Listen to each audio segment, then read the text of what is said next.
제 목소리 혹시 들렸나요, 여러분? 안 들렸었나요?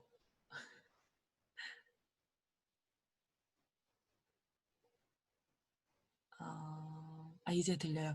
그래요. 제가 열심히 얘기를 하긴 했는데 마이크를 꺼놓고 음소거는 풀어놓고 하고 있어가지고 죄송합니다. 지금 이제 잘 들리는 거죠? 그죠? 지금 잘 들리는 거죠?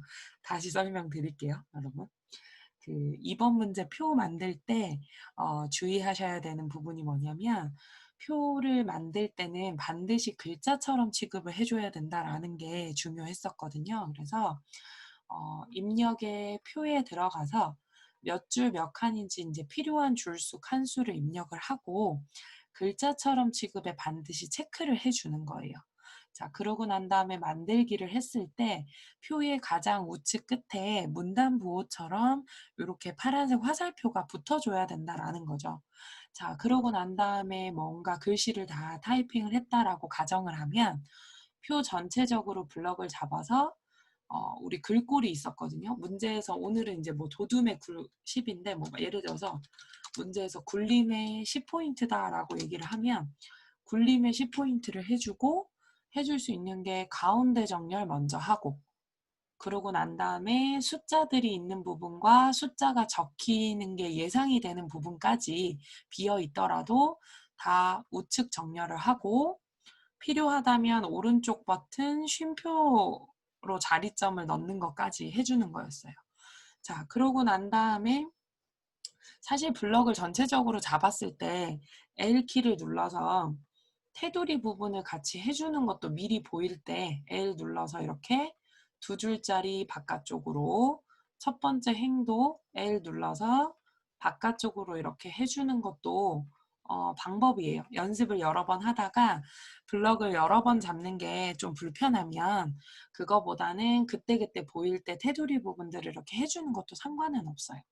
자, 그리고 좀 주의하셔야 되는 게 표 안에다가 커서를 가져다 놓고 캡션이라는 기능을 해야 된단 말이에요. 예를 들어서 지금 이 문제 같은 경우에도 표의 우측 상단에 뭐 나노코리아 전시회라고 하는 이렇게 캡션이 우측 상단에 가 있어요. 근데 이게 캡션이 왼쪽에 있느냐 오른쪽에 있느냐는 우리가 아는 정렬로 해줄 거고 표 전체적인 기준으로 위쪽에 있느냐 아래쪽에 있느냐만 캡션의 위치에서만 맞춰주시면 되는 거였거든요.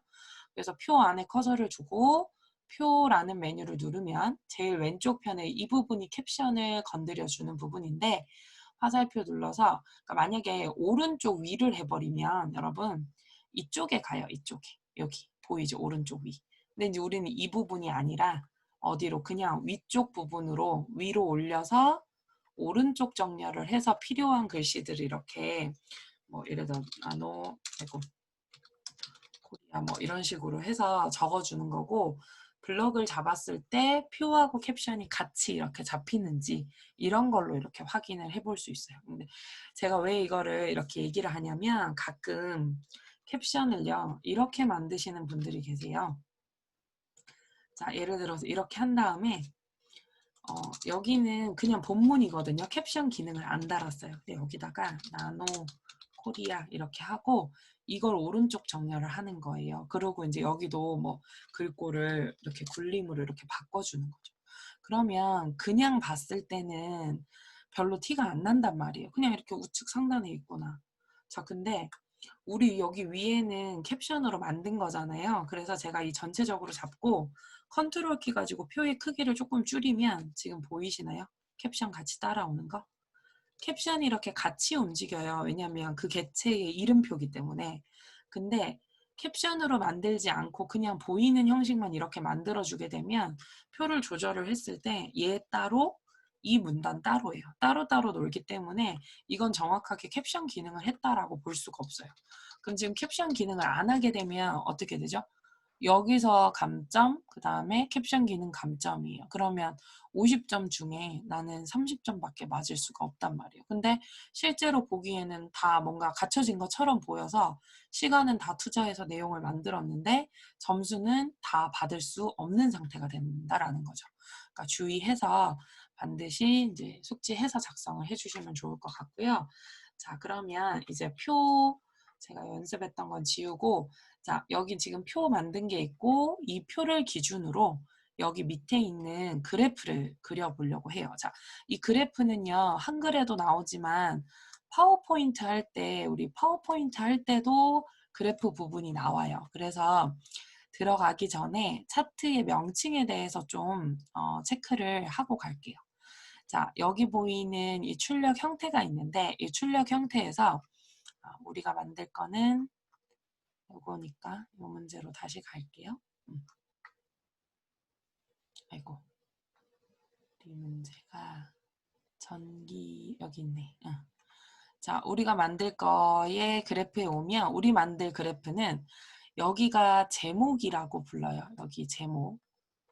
자, 제목. 자, 제목에 뭐라고 적혀 있냐면 사회서비스 전자바우처 사업 개요라고 하는 게 차트의 제목.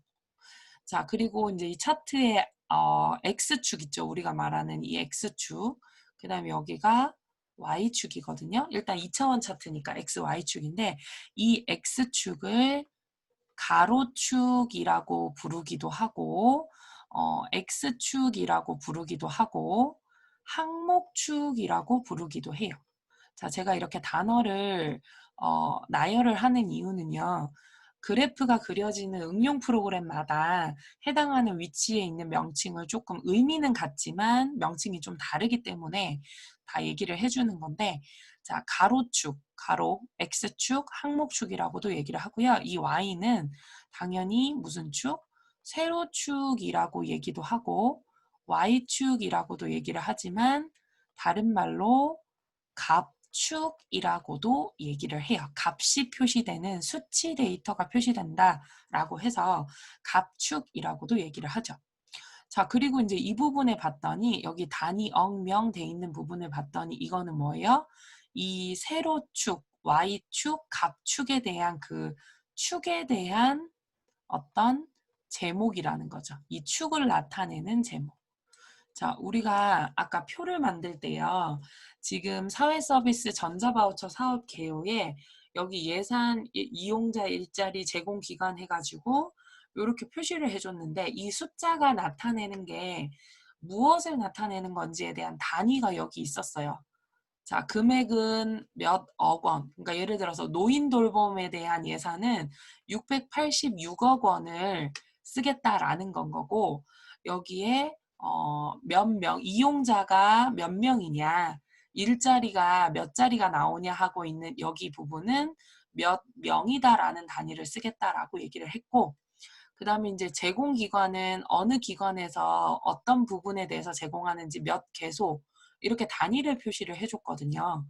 자, 근데 출력 형태는 위에 표에서 만든 데이터를 가지고 그래프를 그리게끔 되어 있기 때문에 이 값이 나타내는 값의 단위가 무엇인지를 여기 이렇게 지금 나타내주고 있는 거예요. 이걸 축 제목이라고 얘기를 해요. 그럼 지금 여기 보면 가로축에는 예산, 이용자, 일자리에 대한 내용만 들어가 있어요. 제공기관은 사용하고 있지 않아요. 자, 그럼 예산, 이용자, 일자리에 파란색 그래프, 하늘색 그래프가 나타내고 있는 거는 노인 돌봄에 대한 내용이다 라고 여기 이렇게 표시가 되어 있고요. 빨간색 막대 그래프는 장애인 활동 지원이 어떻게 될 것인가를 표시를 해주고 있어요.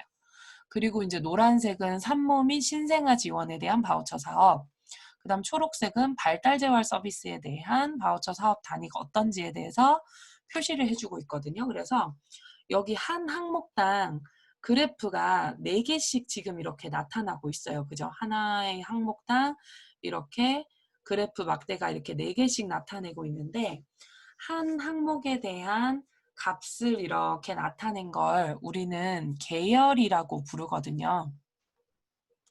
자, 그럼 이제 이 차트는 계열이 몇 개냐면 4개짜리의 차트예요. 그러니까 한 항목당 예산, 그러니까 노인 돌봄, 장애인 지원, 산모 및 신생아, 발달 재활 서비스다라고 하는 한 항목당 4가지 정보씩을 표시를 해주고 있는 세로막대란 말이에요.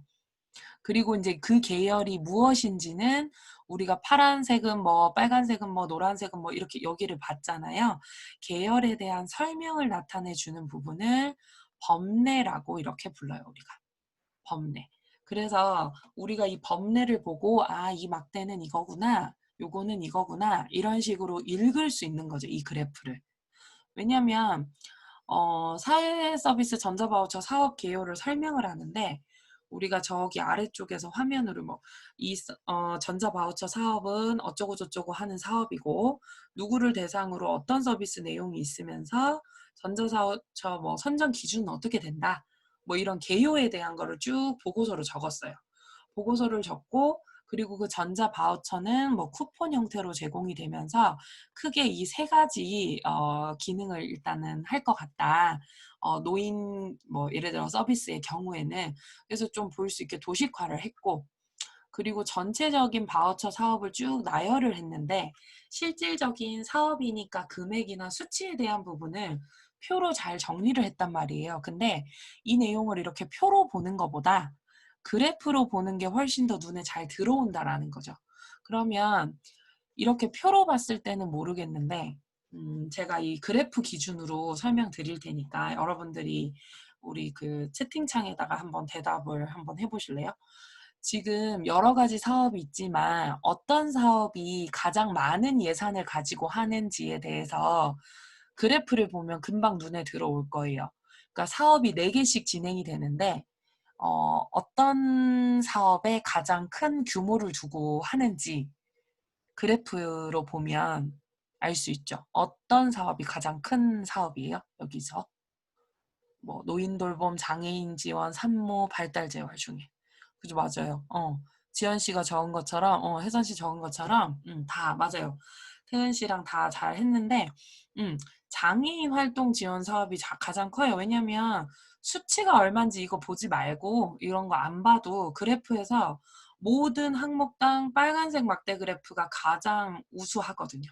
우수하고 상대적으로 노인 돌봄 서비스가 하늘색으로 가장 낮아요. 그러면 예를 들어서 이게 2020년도 1년치다 아니면 상반기다 이렇게 되면 누군가가 여러분들 취업해갖고 뭔가 보고서로 한글이든 파워포인트든 엑셀이 됐든 그래프를 이렇게 보고서로 올렸을 때 보고받는 사람이 시각적으로 확 와닿을 수 있게끔 그래프를 그려줘야 된단 말이에요.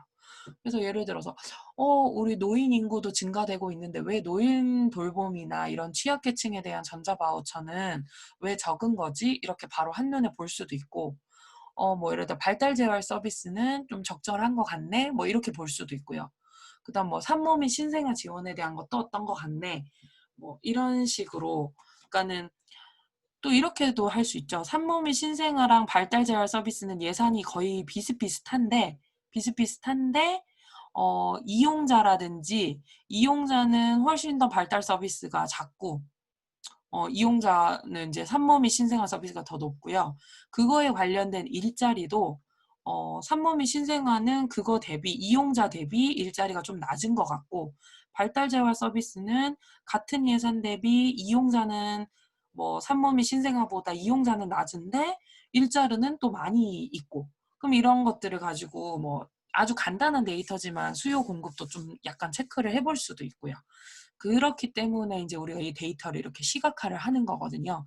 근데 이제 여기 보이는 데이터들은 이런 정형화된 데이터를 얘기를 하는 거고, 우리가 이제 요새 말하는 요새 트렌디한 빅데이터 분석이라고 하는 것들은 정형화되어 있거나 비정형화되어 있거나 실시간 데이터이거나 이거보다 엄청 더 많은 이거의 몇백 배, 몇천 배 되는 엄청 많은 데이터를 시각화해서 뭔가 의사결정이나 분석 도구로 이렇게 사용하는 게 빅데이터 분석이에요. 그러니까 별다른 게 아니라. 그래서 제가 여러분들하고는 이렇게 OA 지금 수업을 하지만 이제 타학교 수업을 할 때는 이제 빅데이터 수업을 많이 해요. 데이터 분석 수업을. 그래서 일단 한번 말씀드렸어요. 그러니까 그래프가 나왔을 때는 각각 명칭도 볼 줄 알아야 되고 이 그래프가 의미하는 게 어떤 것들인지에 대한 파악도 좀 잘 있어야지 그래프를 잘 그렸다라고 표현했다라고 할 수 있죠. 자, 그럼 이제 그래프 그려볼게요. 자, 1번 차트. 자, 차트 데이터는 방금 만든 표 내용에서 구분별로 예산, 이용자, 일자리의 값만 이용하세요. 그러니까 제공기관은 쓰지 말라는 거예요. 그리고 구분별로 구분이 4개가 있었거든요. 이거 4가지의 예산 이용자 일자리예요. 그럼 다르게 얘기하면 노란색으로 음영 처리한 부분 있죠. 그 부분을 가지고 그래프를 그려주세요 라는 뜻이에요. 그리고 다른 회차 문제들을 봐도 우리가 노란색으로 여기 2번 문제 아까 셀 배경색 노랑으로 하세요 라고 음영 처리하잖아요. 그 음영 처리한 부분 그냥 잡아서 바로 그래프 처리해주면 돼요. 자, 그러면 1번은 사실 이제 읽어볼 것도 없어요. 지금은 이제 우리가 처음이라 한번 읽어본 거고, 이제 2번 문제 할 때는 표를 그린 다음에 노란색으로 음영 처리한 부분에서, 면색 처리한 부분에서 마우스 오른쪽 버튼 눌러요. 블럭을 이렇게 잡고. 오른쪽 버튼 누르면 저기 아래쪽에 그냥 바로 있어요. 차트 만들기. 자, 딸깍 클릭해줍니다. 자, 그랬더니 표의 위쪽에 그래프가 뭔가 툭 하고 자동으로 들어갔어요. 그래서 요거 살짝 밑으로 내려주면, 조금 밑으로 내려주면 그래프가 이제 표 아래쪽으로 내려올 거예요. 살짝 내려주면. 자, 그래서 그래프는 여기다 이렇게 배치를 하고요. 표 아래쪽으로 이렇게 위에 올라가 있던 거 밑으로 쑥 한번 내려주면 돼요. 자, 그런 다음에 차트 가로 사이즈만 이렇게 넉넉하게 늘려주세요. 이렇게 그냥 우리 도형 크기 조절하듯이 이렇게 넉넉하게 늘려주시고요. 자, 차트를 만들 때는요. 여기 2, 3, 4, 5번이 있는데 2, 3, 4, 5번 가기 전에 마법사라는 곳을 먼저 갈 거예요. 왜냐하면 마법사라는 부분을 갔다 오게 되면 차트의 한 80% 정도가 완성이 되거든요.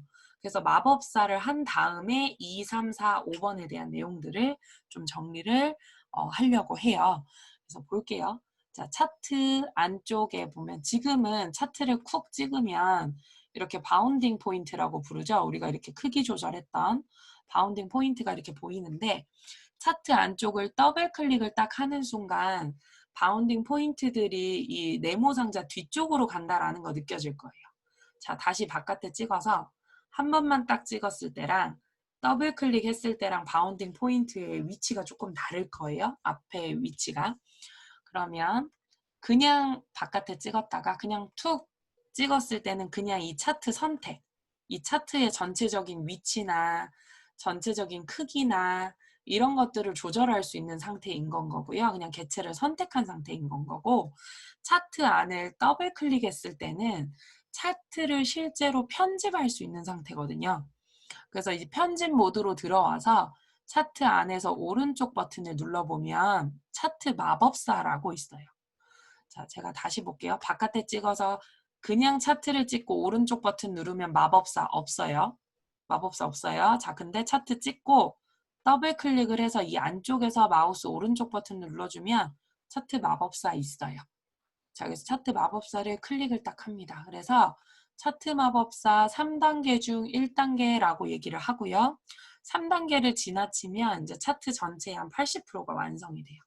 자, 여기 2번 문제 볼까요? 묶은 세로 막대형으로 작업을 하래요. 자, 그러면 세로 막대형인데 여기 여러 가지 세로 막대형들 중에 제일 첫 번째를 찍어봤더니 아래쪽에 묶은 세로 막대형이라고 이렇게 떠요. 그래서 묶은 세로 막대형이구나. 다음.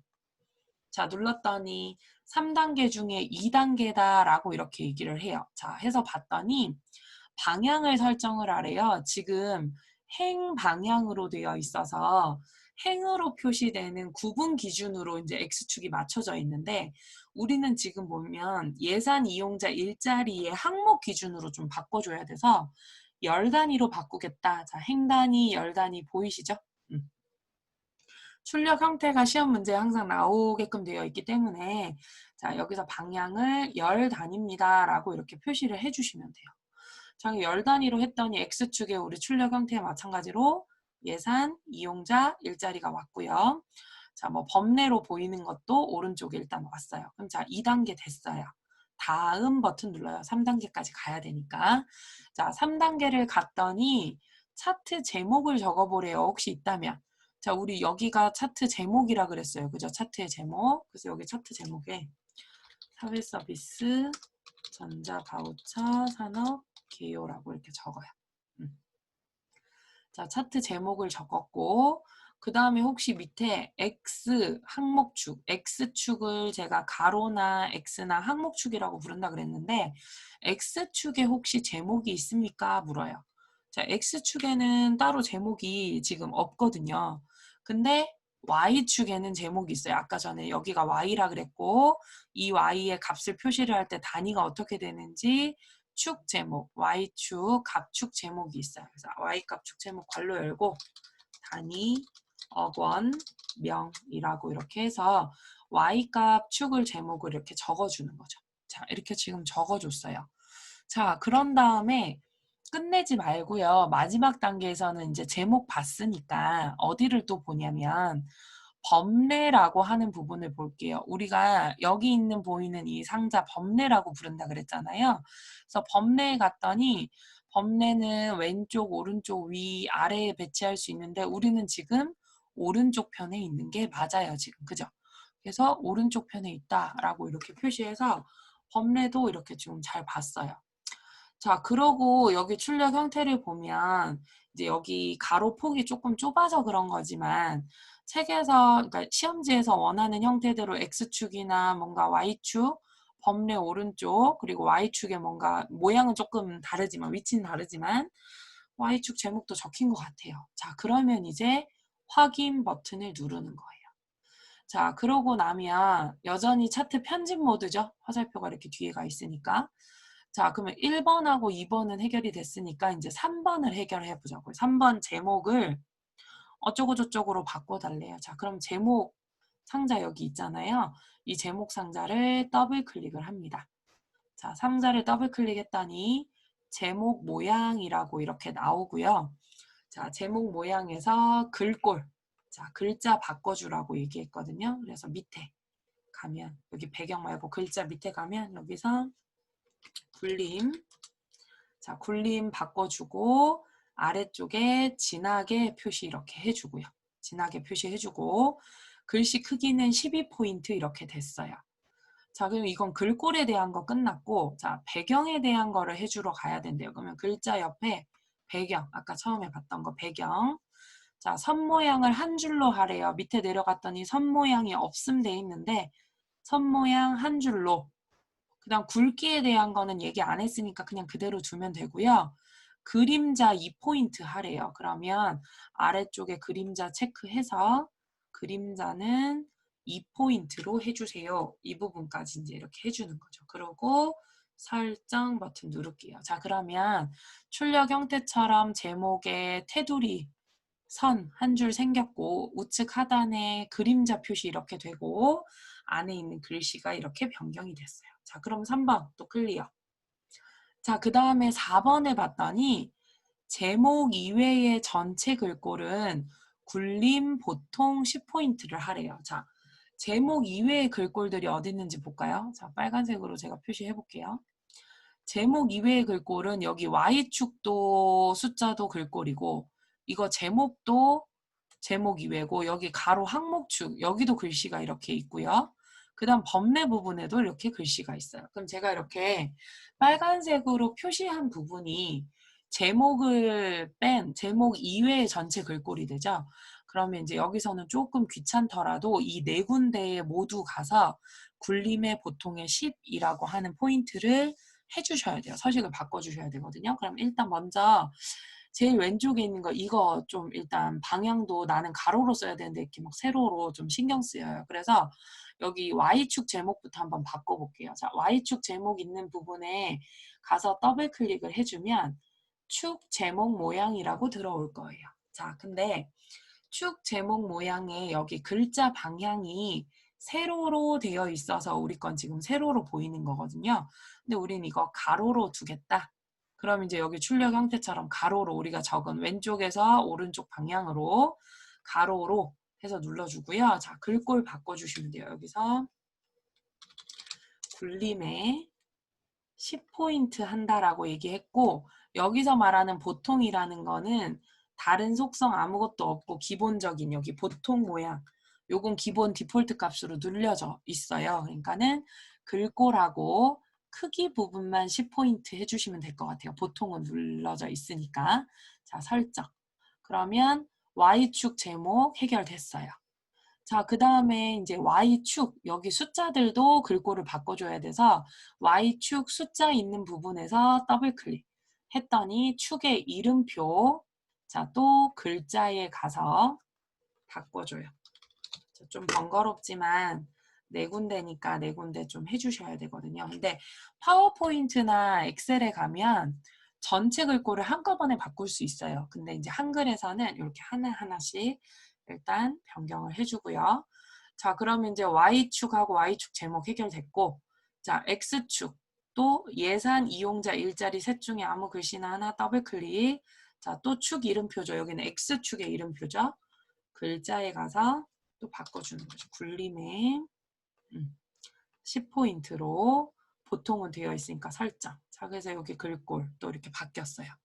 자, 그 다음에 이제 마지막 남은 게 범례예요. 자, 범례는 더블 클릭을 하는데, 자, 또 글자 가겠죠. 글자에 가서 굴림에 자, 10포인트를 하는데요. 자, 이번에는 나가지 말고요. 자, 만약에 제목 이외에 전체 글꼴 다 한 다음에 마지막 5번 문제가 뭐냐면 축 제목과 범례는 출력 형태와 같이 동일하게 처리할 것이에요. 그러면 여기 범례의 테두리 부분 있는 거 보이죠? 자, 범례 테두리 있는 부분 있고 축 제목은 아까 우리가 축 제목 보는 형태대로 세로로 안 하고 가로 방향으로 미리 벌써 바꿔놨어요. 그럼 나는 이제 범례만 신경 쓰면 된다 이거지. 자, 범례의 글꼴 바꾼 다음에 우리 여기 테두리 하는 거는 제목의 테두리 했었던 거하고 같은 방법으로 지금 이 범례 모양 대화 상자에서 글자 바꾼 후에 배경 쪽으로 가서요. 아래쪽에 보시면 선 모양이라고 되어 있는 부분이 있어요. 자, 그 부분에 가서 선 모양 한 줄로 이렇게 해주시면 돼요. 요거 해주시고 설정해 주시면 이렇게 테두리가 만들어져요. 그러면 차트는 이제 끝나는 거예요. 자, 차트는 일단 순서를 적어보면 노란 부분, 표의 노란 부분 블럭을 잡고 자, 마우스 오른쪽 버튼 눌러서 차트 만들기를 해요. 그죠? 차트 만들기를 한 다음에 차트 안쪽을 이 왼쪽으로 2번 더블 클릭한 후에 자, 다시 오른쪽 버튼 눌러가지고 뭐 해줘요? 제일 중요한 거 마법사 하는 거 몇 단계까지요? 3단계까지 하고 나온 다음에 여기 2번, 3번, 4번, 5번을 마법사에서도 참조해서 진행을 해주시면 된다는 거예요. 그래서 바깥에 찍어주면 저 차트 이렇게 만들어졌어요. 그러면 여러분들이 만든 이 차트하고 여기 출력 형태에 보이는 차트하고 일치하는지 이렇게 비주얼적으로 확인을 해주면 된단 말이에요. 그러면 이제 50점, 위에 표 50점 해서 100점을 맡을 수 있죠. 그러면 이제 우리 저기 문서 작성 능력 평가가 200점이었으니까 그거 200점하고 요거 100점 하면 300점이죠? 그러고 난 다음에 지난 시간에 배웠던 우리 이거 4번 문제 있잖아요. 그 도형 문제 이거 110점 해요. 그럼 벌써 몇 점이에요? 410점이에요. 벌써 410점 맞나? 맞네요. 그죠? 410점이죠? 410점이면 무슨 등급 합격이에요? A등급 합격이에요. 500점 만점에. 그리고 3번 같은 문제는 시간 많이 안 걸리니까 40점 그대로 할 수 있단 말이에요. 40점 이대로 해주면 이거 40점 더 해주면 우리는 450점으로 일단 벌써 스코어가 채워지게 되는 거죠. 근데 이제 이게 시간이 60분 안에 들어왔을 때 만약에 이제 1번도 제가 이제 조금 있다가 다음 교시에 1번 진도 나가긴 나갈 건데 만약에 1번을 하지 않더라도 예를 들면 지금 여기까지의 진도로 봤을 때는 충분히 450점 이렇게 할 수 있단 말이에요. 그래서 여러분들이 시간을 이제 조금 체크를 해주시면 좋을 것 같아요. 제가 분명히 말씀드려요. 그러니까 한글하고 파워포인트는 기능을 안다 그래서 절대로 합격하지 않아요. 연습을 몇 회차 얼마나 누가 더 많이 했는지로 분명히 당락이나 점수가 분명히 차이가 나요. 이건 확실해요. 뭐 모든 시험이 다 그렇긴 하겠지만 특히나 ITQ 한글이하고 파워포인트 같은 경우에는 기능을 다 안 후에 시간 맞춰갖고 계속 좀 트레이닝을 잘 해주셔야 돼요. 아시겠죠? 저장 한번 하시고요. 지금 요거 혹시 표 잘 만들었는지 표하고 차트 화면 캡처해 가지고 카톡에다가 한 번씩 좀 올려주세요. 아, 그러면 지연 씨가 지금 채팅방에다가 질문을 했어요. 숫자가 우리는 지금 0에서 100, 1000까지 200 단위로 가는데 만약에 100 단위로 가거나 또는 뭐 250 단위로 가거나 만약에 단위가 달라졌다. 그럼 그때는 어떻게 하냐면 이제 사실은요. 표 안을 더블 클릭을 해서 이제 표에 그 차트 표 아니고 차트 안에 이렇게 크기 조절하는 거에 따라 조금 이렇게 내용들이 이렇게 조금 사실 바뀔 수 있어요. 더 이렇게 길어지거나 제가 예를 들어 더 크게 그려서 표 안쪽에 거를 이렇게 높이 해주면 이렇게 100 단위로 되기도 해요. 이거 조절하는 거에 따라서. 근데 이제 이걸로 조절하기에는 너무 이제 성격 버릴 수 있어요. 어디까지 해야 250이 맞나 어쩌나 이렇게 할 수 있거든요. 이제 바꿔볼게요. 이거를 크기로 조절을 하는 게 아니라 Y축에 있는 여기 축선 보이죠? 이렇게 실제로 있는 축선. 이 선을 더블 클릭을 해요. 그러면 축 이름표 모양 말고 그냥 축 모양이라는 게 나타날 거예요. 자, 축 모양이라는 게 이렇게 나타나면 거기에서 눈금이라는 미안해요. 여기 비례라고 하는 부분에 가면 돼요. 이 단위가 지금은 100단인데 뭐 250 단위로 1000까지 가고 싶은데요. 또는 200 단위로 가고 싶은데요. 또는 뭐 300 단위로 가고 싶은데요. 그러면 비례에 가서 지금 자동으로 꾸밈이 되어 있거든요. 그걸 체크를 빼서 자, 최소값은 0 그대로 해주고요. 0.0 해주고 제가 예를 들어서 최대값을 1200으로 그냥 임의로 바꿨어요. 임의로 바꾸고 큰 눈금이 10개 되어 있는 거를 큰 눈금을 4개로 바꾸겠다라고 얘기를 했어요. 그러면 0에서 1200까지 큰 눈금 4개로 하겠다. 자, 작은 눈금은 그냥 1 그대로 생략을 해요. 그 상태로 여기 오른쪽 편에 적용 한번 눌러보세요. 적용 눌러주면 300 단위로 크기를 이렇게 표시를 또 할 수 있고요. 또 바꿔볼게요. 1000 단위 기준으로 최대값을 1000을 기준으로 큰 눈금 4개 하겠다 적용해주면 250 단위로. 그 다음에 뭐 큰 눈금 예를 들어서 10개 아까 10개 하겠다 또는 뭐 5개만 하겠다 해서 적용해주면 또 200 단위로 이렇게 해서 이제 단위 바꾸실 수 있어요. 자, 축 모양 다시 한번 볼게요. 축의 모양은 여기 있는 수치를 선택하는 게 아니라 그 수치에 있는 세로 축을 더블 클릭을 해서 축 모양의 비례 부분에 갑니다. 가셔서 자동으로 꾸밈되어 있던 걸 체크를 빼고 여러분들이 보이는 대로 최소값하고 최대값 이렇게 표시해주고 큰 눈금선으로 이렇게 단위를 얼마까지 하는지를 표시를 해주시고 적용해서 이렇게 보시고 설정해 주시면 단위를 바꾸실 수 있어요. 그래서 이렇게 지금 한번 바꿔봤고요. 단위도 이제 잘 살펴보고 이 부분 캡처해서 카톡으로 하나씩 좀 넘겨주고요. 제가 왜 카톡으로 이제 캡처해서 파일을 넘겨봤냐면 여러분들 잘하고 있나 안 하고 있나 검사를 하는 게 아니고요. 그 수업 시간에 활동했던 내용들을 이제 대면 수업이 아니다 보니까 이런 내용들을 취합해서 제가 이제 수업 마치고 보고서에 다 취합을 해요. 여러분들 활동 내역을 이렇게 캡처를 해서 그래서 필요한 거니까 한 번씩 다 캡처해서 보내주시고 잠깐 쉬셨다가 45분 돼서 다시 시작을 할게요. 그래서 캡처해서 보내주시고 잠깐 회의실 나가셨다가 45분에 다시 시작하도록 하겠습니다.